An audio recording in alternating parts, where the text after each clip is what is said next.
नागपुर हिंसा के किंगपिन ने उगले गहरे राज। फडणवीस के एक और एक्शन से हड़कंप। नागपुर को हिंसा की आग में झोंकने वालों को पकड़ा जा रहा है, जिसके बाद ऐसे गहरे राज सामने आ रहे हैं जो ये बता रहे हैं कि कैसे पहले से ही नागपुर को जलाने की स्क्रिप्ट लिखी गई थी और उसी स्क्रिप्ट के मुताबिक ही नागपुर को हिंसा की आग में झोंक डाला गया। और अब तो वो स्क्रिप्ट राइटर भी पुलिस के शिकंजे में है, जिसका कच्चा चिट्ठा हम आपके सामने रखेंगे, क्योंकि नागपुर हिंसा के स्क्रिप्ट राइटर पर फडणवीस का एक और तगड़ा एक्शन देखने को मिला है। नमस्कार, कैपिटल टीवी देख रहे हैं आप, मैं हूं आपके साथ हर्ष भारद्वाज। मोहम्मद हामिद इंजीनियर, जिसे किंगपिन भी कहा जाता है, वो नाम जो नागपुर में हिंसा भड़का रहा था, जो दंगों के आरोपियों की मदद कर रहा था, जो स्क्रिप्ट के मुताबिक नागपुर को दंगों की आग में धकेल रहा था, इस वक्त काफी चर्चा में है। आरोप है कि फहीम खान जैसे दंगों के आरोपियों की मदद मोहम्मद हामिद इंजीनियर ने ही की थी। लेकिन चौंकाने वाली बात यह है कि सुरक्षा एजेंसियां इंजीनियर को पहले से जानती हैं। 17 मार्च को नागपुर में हुए दंगों के बाद से एजेंसियां उसकी सोशल मीडिया पर हो रही गतिविधियों पर नजर रख रही हैं। कौन है Mohammad Hamid Engineer? Mohammad Hamid Engineer Minorities Democratic Party का अध्यक्ष है। उसे 21 मार्च को गिरफ्तार किया गया था। आरोप है कि मोहम्मद हामिद इंजीनियर ने नागपुर दंगों को भड़काया, जिसके बाद मोहम्मद हामिद इंजीनियर पर देशद्रोह का आरोप लगाया गया। मोहम्मद हामिद इंजीनियर लंबे समय से अल्पसंख्यक राजनीति में सक्रिय है। कहा जा रहा है कि मोहम्मद हामिद इंजीनियर ने दंगों से पहले सोशल मीडिया पर कई भड़काऊ पोस्ट डाले, जिससे दंगा भड़क गया। 15 साल पहले चर्चा में आया हामिद इंजीनियर। मोहम्मद हामिद इंजीनियर पहली बार 15 साल पहले चर्चा में आया था। तब हामिद ने ईमान की आवाज नाम से एक अखबार लिखा था। इसमें गुजरात और जयपुर में हुए सीरियल ब्लास्ट की भविष्यवाणी की गई थी। अखबार की प्रतियां गुजरात के बड़े पुलिस अफसरों को भी भेजी गई थी। बाद में इंजीनियर ने कहा कि उसने सिर्फ अपने समुदाय के अंदर बढ़ते झगड़े की ओर इशारा किया था। उसका कहना था कि धार्मिक स्थलों पर कब्जे को लेकर खून खराबा हो सकता था, जिसे समझाने की वो कोशिश कर रहा था। जिसके बाद नागपुर में भी हुए दंगों में हामिद का नाम आया, यानी वो पहले से ही लोगों को भड़काने और दंगा फैलाने का काम करता रहा है।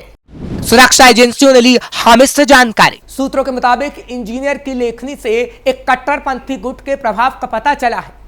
आरोप है कि यह गुट हिंसा में शामिल था। कुछ सुरक्षा अधिकारियों ने इंजीनियर की बातों को गंभीरता से लिया। उन्होंने इंजीनियर को अपने समुदाय के अंदर की जानकारी निकालने के लिए इस्तेमाल भी किया। इससे उन्हें समुदाय के अंदर के झगड़ों को समझने में मदद मिली, यानी मुस्लिम समुदाय की। हालांकि कुछ साल पहले हामिद इंजीनियर ने खुद को आतंकवाद विरोधी योद्धा के रूप में पेश किया था, लेकिन जल्द ही वो मुखबिर से वांटेड बन गया। वहीं सांप्रदायिक झगड़ों में फंसने के कारण हामिद को कानूनी मुश्किलों का सामना करना पड़ा और आगे भी बड़ा एक्शन हामिद के खिलाफ हो सकता है। 2011 में भी विवादों में आया था हामिद इंजीनियर। 2011 में भी इंजीनियर को हिरासत में लिया गया था, जब नागपुर के मोमिनपुरा इलाके में हिंसा भड़की थी।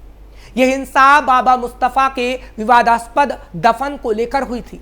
बाबा मुस्तफा एक सूफी संत थे, जिनकी मृत्यु 28 जून को हुई थी।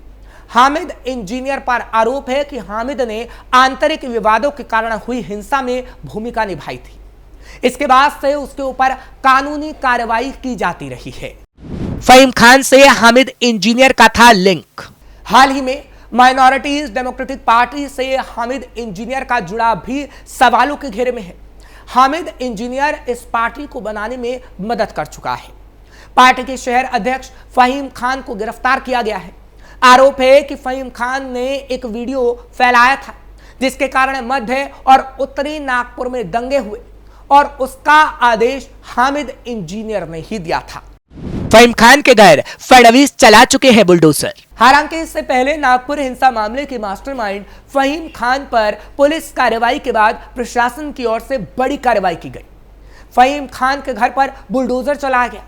फहीम द्वारा यशोधरा नगर संजय बाग कॉलोनी में प्लाट क्रमांक 61 पब्लिक स्थित उसके घर का अवैध तरीके से निर्माण कार्य किया गया था। ऐसे में महानगर पालिका प्रशासन ने उसे नोटिस जारी किया था। इस दौरान नागपुर पुलिस ने संजय बाग कॉलोनी को छावनी के रूप में भी तब्दील कर दिया। सैकड़ों की संख्या में पुलिस फोर्स तैनात की गई। 2 SRPF की कंपनियों को भी बुलाया गया।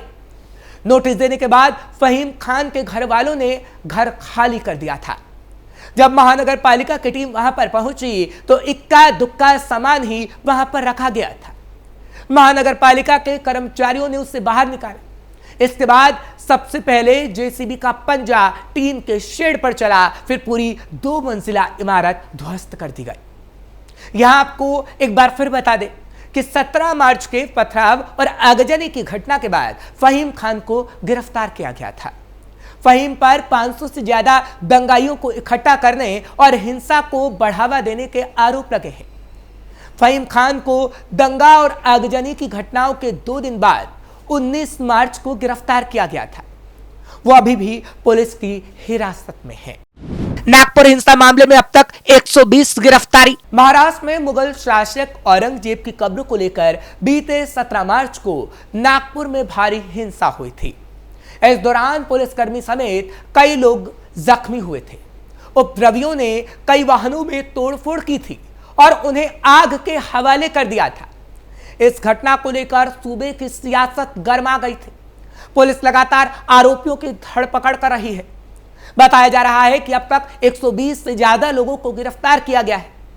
नागपुर के पुलिस कमिश्नर रविंदर सिंघल ने पत्रकारों से बात की और बताया कि पुलिस हिंसा के समय प्रसारित की गई सोशल मीडिया पोस्ट की जांच चल रही है और उन्हें अपलोड करने में शामिल कुछ लोगों की पहचान की गई है, जिसमें सबसे ज्यादा कट्टरपंथी शामिल है। उन्होंने बताया कि हिंसा के सिलसिले में अब तक पुलिस ने 120 लोगों को गिरफ्तार किया है। यह भी बताया गया कि सबूत के आधार पर जांच चल रही है और भी कई लोगों को गिरफ्तार किया जा सकता है। सबूतों के आधार पर की जा रही कार्रवाई। सिंघल ने बताया कि पूरे नागपुर शहर में शांति बनी हुई है और जांच के दौरान पुलिस को जो भी सबूत मिल रहे हैं उसके हिसाब से जांच आगे बढ़ाई जा रही है। उन्होंने कहा कि जांच सही दिशा में आगे बढ़ रही है। नए CCTV फुटेज और वीडियो सामने आ रहे हैं। कमिश्नर ने कहा कि साइबर टीम और सोशल मीडिया पर नजर रखी जा रही है। अभी और गिरफ्तारियां होंगी। उन्होंने यह भी बताया कि हिंसा के लिए कम से कम 13 मामले दर्ज किए गए हैं और 120 से ज्यादा लोगों को गिरफ्तार किया गया है। सभी आरोपियों को कोर्ट में भी पेश किया गया है। यहां आपको बता दें कि छत्रपति संभाजी नगर जिले में स्थित औरंगजेब की कब्र को हटाने की मांग को लेकर विहिप के विरोध प्रदर्शन के दौरान आयत लिखी चादर जलाए जाने की अफवाह फैल गई थी, जिसके चलते 2 समुदाय के बीच बवाल मच गया था। इस दौरान जमकर पत्थरबाजी हुई थी और शहर के कई इलाकों में आगजनी की गई।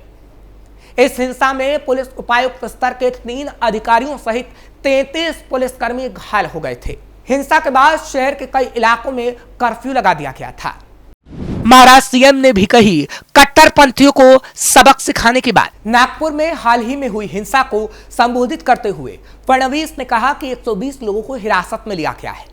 2022 और 2024 के बीच लगभग 600 लोगों पर महाराष्ट्र संगठित अपराध नियंत्रण अधिनियम के तहत आरोप लगाए गए, जो अपराध पर उनकी सरकार के सख्त रुख को दर्शाता है और जो भी अपराध करेगा उससे महाराष्ट्र की सरकार नहीं बख्शेगी।